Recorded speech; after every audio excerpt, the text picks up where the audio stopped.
Brought to you by Biz Analyst by Khata Book.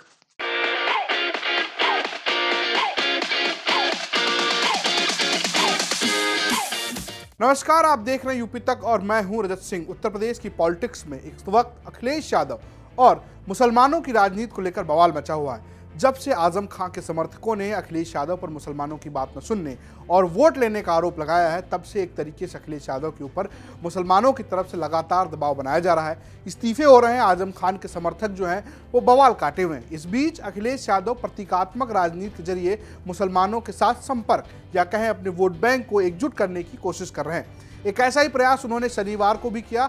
उन्होंने इफ्तार party में गए, एक ट्वीट किया और इस ट्वीट में दो तस्वीरें थी। ट्वीट करते हुए उन्होंने कहा कि आज इफ्तार कार्यक्रम में इस ट्वीट में दो तस्वीरें थी। तस्वीरें बड़ी महत्वपूर्ण हैं क्योंकि इनमें वो मुस्लिम धर्मगुरु के साथ नजर आ रहे हैं। लेकिन एक तरफ इफ्तार है, दूसरी तरफ चेतावनी भी एक तरीके से आ जाती है।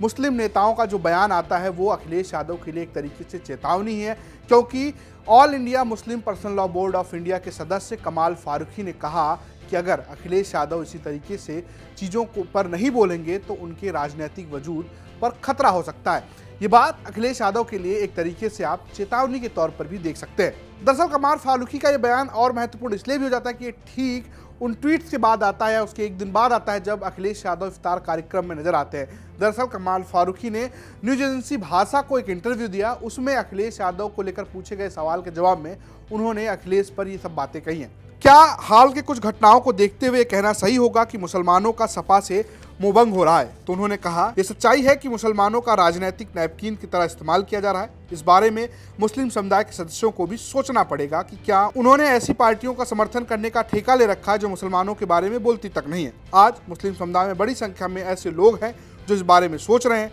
अगर सपा को 100 से अधिक सीटें मिल रही हैं तो इसमें सबसे बड़ा योगदान मुस्लिम समुदाय का है। अखिलेश यादव को इस बात का अंदाजा नहीं हो रहा है। अगर वह बोलेंगे नहीं तो उनका राजनीतिक वजूद खतरे में आ सकता है। वहीं ओवैसी को लेकर फारूकी ने कहा कि मुझे नहीं लगता कि ओवैसी साहब को कामयाबी मिलेगी। मुसलमानों के लिए एकमात्र रास्ता यही है कि वे देश की सलामती के लिए धर्मनिरपेक्ष ताकतों का साथ दें।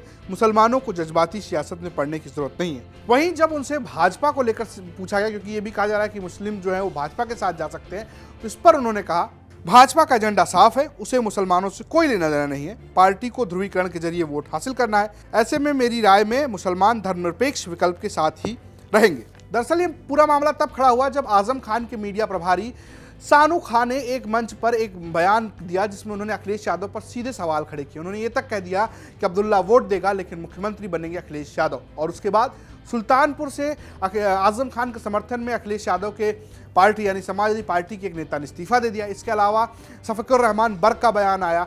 कुल मिलाकर एक तरीके से लग रहा है कि अखिलेश यादव पर मुस्लिम नेताओं की तरफ से एक दबाव बनाया जा रहा है। बड़ा सवाल है, दबाव बनाया जा रहा है कि नाराजगी बड़ी है? इसके अलावा बड़ा सवाल ये भी है कि क्या अखिलेश यादव इस दबाव पर कैसे रिएक्ट करेंगे या इसका क्या जवाब देंगे।